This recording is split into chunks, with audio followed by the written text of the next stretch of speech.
For a living, I'm a motivational speaker, and I speak to thousands of professional athletes, from the biggest names to the smallest names. And when I saw Doc walk in here with the Congressional Medal of Honor, this is the first time in my life I got nervous to speak in front of a crowd. That's how much I respect this man up here. I was reading about this man back in the day, so I'd like to thank the VFW very much for giving me this award. It means more to me than anything I've ever received in my entire life. I'd like to thank my grandfather, Sergeant Jack Gardner, who is now deceased. This would be the happiest day of his entire life. I'd like to thank my mom up here, who never picked me up when I fell.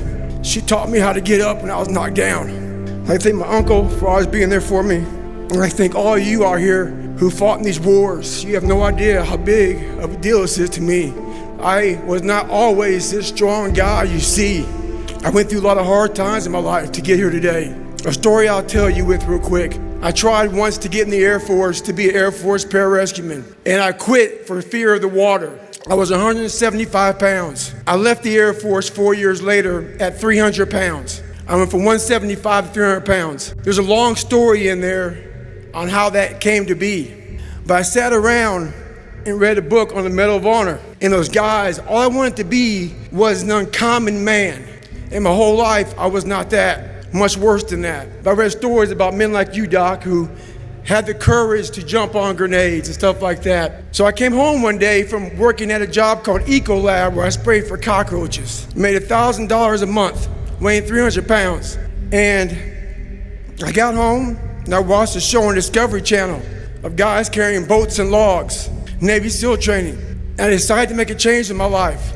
And I called the recruiter up, and he asked me these questions. He had to meet a certain age, like a certain height and weight limit. I was 6'1" and 300 pounds. He laughed at me.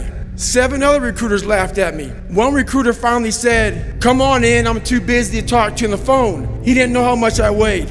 I walked in the recruiter's office and he looked at me and he said, "You're fat and you're black." I said I wanted to be a Navy SEAL. I didn't know there'd only been 35 African-American Navy SEALs at that time in over 70 years. He said I basically had to lose 106 pounds in less than 3 months because of my age. I was getting too old. I came back 3 months later, 106 pounds lighter. I'm gonna end you with this right here. I have the most respect I can possibly muster up for all of you in this room. I know what it takes to be a combat soldier, and I used to look for courage. I thought courage was a man who won the Medal of Honor. It is, but courage is a man who's willing to put those boots on every single day of his life to go out there and fight for this country when nobody even knows what the hell they're doing or where the hell they're at. You do it for the man beside you.